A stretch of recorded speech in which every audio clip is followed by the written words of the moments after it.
దేవునికి వ్యతిరేకంగా, దేవునికి దూరంగా, దేవునికి అయిష్టంగా నీ ఆత్మీయ జీవితం పడిపోయే విధంగా దుష్టుడు నిన్ను ఏం చేస్తాడు?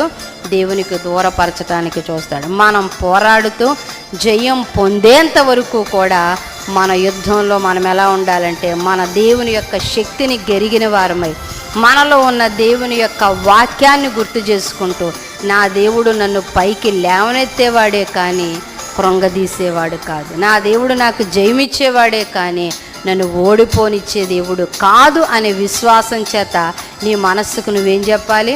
మన మనస్సే కదండి మనకు చెప్తుంది. ఏం చెప్తుంది మన మనస్సు? ఇక అయిపోయింది, ఇక ఏం జరగదు, ఇక వేస్ట్, ఇక అనవసరం, ఇంకెందుకు వచ్చింది అని మన మనసు చెప్తుంది. కనుక మళ్ళా తిరిగి మన మనసుకు మనం ఏం చెప్పాలి? లేదు లేదు, నా జీవితము అయిపోలేదు, వాటమి పాలు నా దేవుడు కానివ్వడు, నా దేవుడు నన్ను ఓడిపోనివ్వడు, అంతిమ విజయం